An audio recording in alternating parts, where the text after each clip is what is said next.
Hey guys, welcome to The Storm.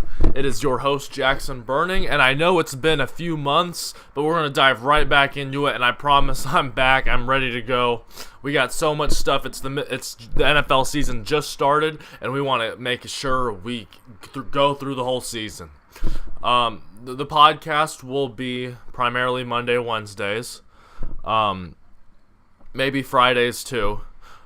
This will definitely be a thing again, guys. So we're starting the channel back up. We just had a few months, weird stuff happening and going into college, and it was a little difficult. But we're gonna jump right into it. Okay? Are the Giants done in the NFC East?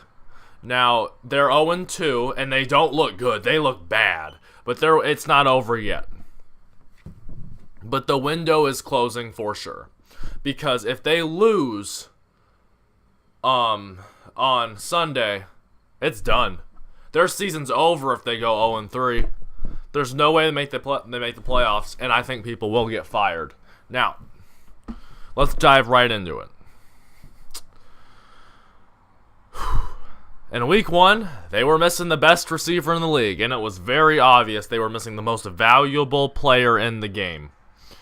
Now, some of you might say that, well, he played in the second game, and he wasn't very good. So how is he the most valuable and best wide receiver? Because he was a gimpy Odell Beckham Jr.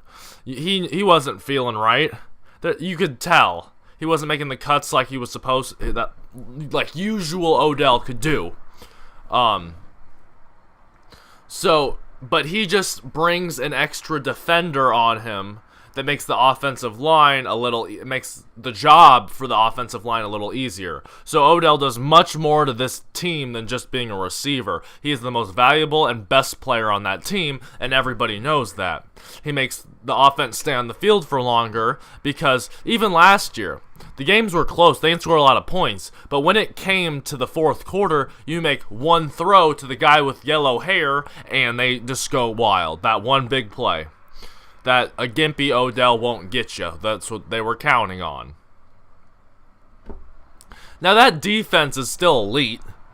They're just on the field the whole game, which is if you can set up any offense versus them, and if the defense is out there the whole game, points will be scored.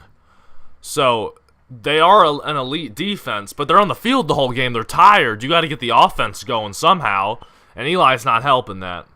Eli is by far the worst quarterback in that division, because I'm still taking Dak, Carson Wentz, and Kirk Cousins over Eli. Just because he has 2 Super Bowl rings doesn't mean he's better than any of them right now. I don't even think Eli's a Hall of Famer, to be honest with you. But if the Giants beat the Eagles this weekend, the Eagles sit in the same spot as 1-2, so then they're tied for last place. Washington versus Oakland. I plan on Oakland winning that football game, so that would put Washington at 1-2.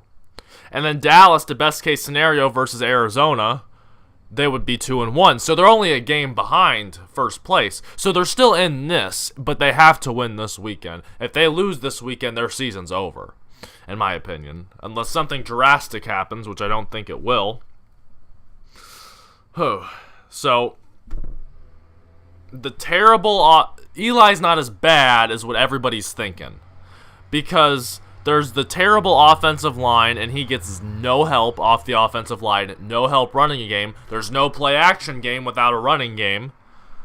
The only thing he has is Odell Beckham right now and the defense. So if they gave Eli a little help, they'd be better.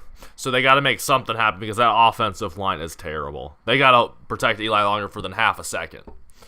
So in conclusion, I think the Giants aren't done, but they have to win this weekend to keep their season alive. Other than that, they're done. Thank you guys for watching my takes on the Storm. It means a lot. My Twitter is burning, BERNING_Jackson. To get everything that you want to know, my opinion on, go on Twitter. It's right there. The Storm is back, so I'm counting on you guys. Subscribe, like, comment. The best thing you guys can do is comment. I want to know the feedback so I can respond to it, think about it, make me better as a communicator. So thank you guys for watching, and have an awesome day, guys.